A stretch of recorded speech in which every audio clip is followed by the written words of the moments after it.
Lumay nga, mas yung winner sa Frisbee ah. Oo nga, congrats agad. Uy, ba't parang nakita ka naman ito? Wala, mga pages na siguro sa internet. Lang ba? Nga pala, kamusta yung frisbee ng hapon? Congrats nga pala ah. Hindi naman ako dapat mga congrats. Sigurado naman ako sa Ba yan, lagi mo na lang ibinababayad ang sarili mo. Eh, halata naman ang magaling ka sa kanya. Focus ka lang sa sarili mo. At huwag kang susunod sa mga gusto niya. Good morning, class.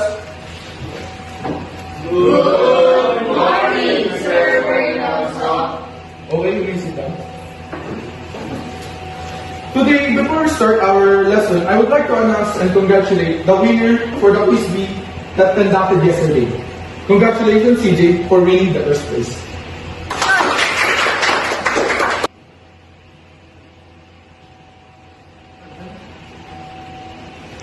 CJ, please, you may come here to the front to get your certificate.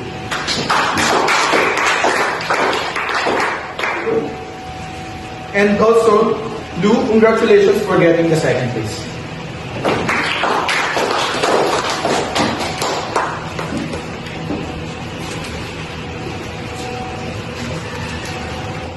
Congrats, sabi sa'yo, Maya.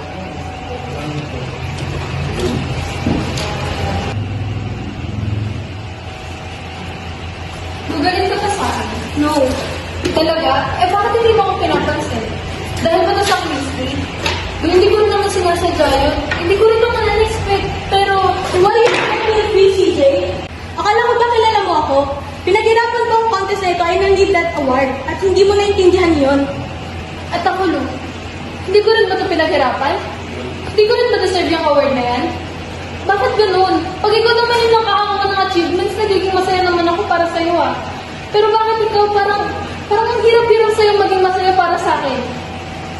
Because you don't deserve any. Ano na lang kita kaya dapat masali ka lang hanggang dyan ka lang. Kanyang mukha mo.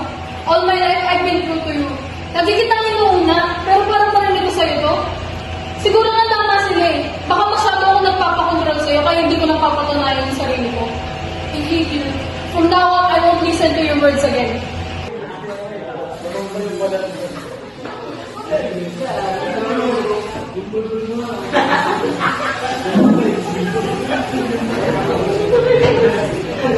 Yan ang parinig ni Sarah. Ako ba'y pinarinig ganun? Ako ba naman ang mga kakanin mo? Bakit? Sino ba kayo? Iwala ko ata kayo sa kalangkinan ko eh. Tignan mo nga naman yung nagagawa ng maliit na achievement sa'yo. Lumalaki yung mundo mo, kala mo kung sino ka. Salita ka, kala mo kung sino ka. Tandaan mo, wala ka kung wala ako. Ikaw ko pala ko pala. Ganong natalo kita, di ba? Is it my fault that you are so stupid na susunod ka sa akin? Yung natalo kita sa paligid ng space. Nasusunod-sunod ka sa akin. Alam mo, sana hindi na lang ako maniwala na to. Sana wala ka lang. Kasi can't stand to be around with a trader and secure like you. So get lost! Let me go! What was sweet? Mura pa ako.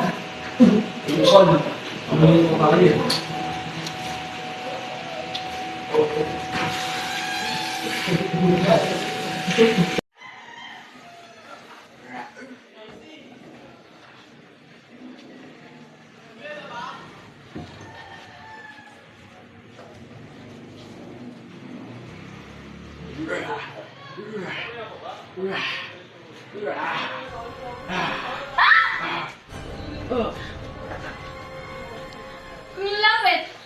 Hampasin kita na ito.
para maligtas mo sila, kailangan natin magsama-sama. Pero paano natin sila makikita? Infected tayo? Pasok kayo na dito? Hindi ka na-infected. Eh! Ano yung hawak mo? Ba't hindi ko yan? Hindi namin to. Hindi kami infected kahit i-check niyo pa kami. Sino ka ha? Bakit may mga kasunod na hindi na-infected? Teka, kilala ko siya, mapasukin niyo siya. Eh, di naman namin na-sure na infected ba kayo? Tapos napapasok pa kayo ng bago, ha? Eh di, ako na lang yung lalabas. Wala kayo. Kumikag ka dyan, ha? Hindi. Okay lang. Wala kayo dyan. Ikaw ang makakain dyan, ha? Basta natin yung pagkakas ko paglabas ko. Parang infected man siya at makagat ako, hindi ko kayo madadamay. Sige, sige na eh. Sige na.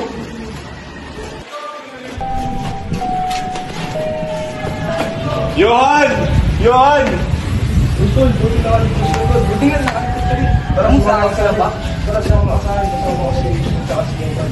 Tara! Tama na, chill ka na. Tol, kamusta? Hindi, ayos ka. Uy, sige, tapang mo kanina. Saan yung kaibigan mo? Tinulak mo naman sa zombie? Ano ba gusto mo siya mawala? Ay, Ivan, tama na. Magigitis ako kasi nasabi mo. Kagaya yung sagot ni Johan. Hindi ko na lang muna sila silog pero hanapin ko rin siya at ililigtas ko siya. Tama nga, Sulu. Tama ka. Iwan, akala ko wala ka na. Akala ko wala lang din eh. Pero buti nakalipas sila. Kaya sila ano na iya. Hindi ko nila alam eh. Pero alam ko siya. Ina, Dave. Kaya ba samahan mo ako? Ha? Saan?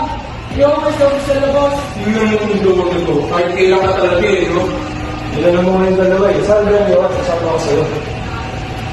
Kailangan mo na rin ng mga pagkain sa kapiteria. Pangalawa, kailangan natin pa rin makahanap ng mga gamit sa pwede natin pang gamit ng mga zombie just in case. Kailangan natin ng mga cellphone and anything na nakakaari ang mga gamit pang kontak sa labas para wala kang gagawin sa lalo. Habang wala kang dito, sige, ito mo lang mo dito. Kung hindi makakuha ang mga taya at ang bol-bolin nyo. Itong cabinet, kaya mo sa pinto dahil hindi lang nakakasigurado at magbayad sana may mga zombie na sa namin. Sa labas tayo naglalaba. Dahil ito mga taya na pinag-uwi. Ba't kay CJ nandito naman kami ah?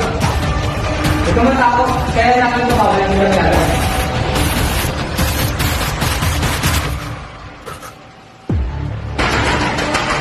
Lilian! At kaya, pasok na kayo ulit nyo. Yogi! Kumakawakan. Kami, infected ka. O hindi ah, kung talaga sumasama sa akin.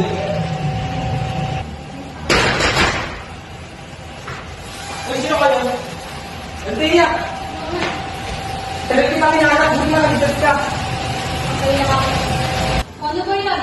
Andiyan na yung tunay na girlfriend. Sa tingin mo kailangan ka kanya? Mamaya ipakain na lang sa mga salon. Okay lang yan, CJ, dito pa ako.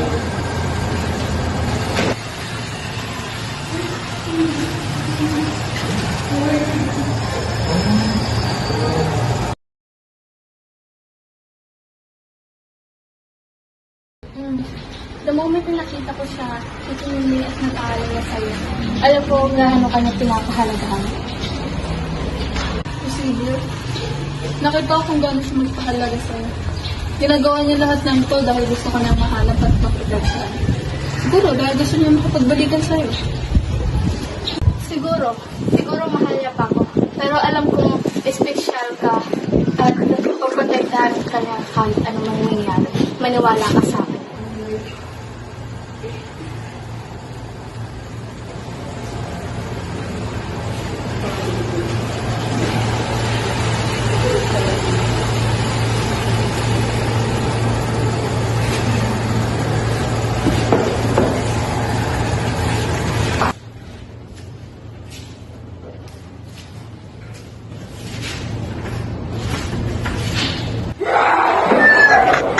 Panaginip lang pala.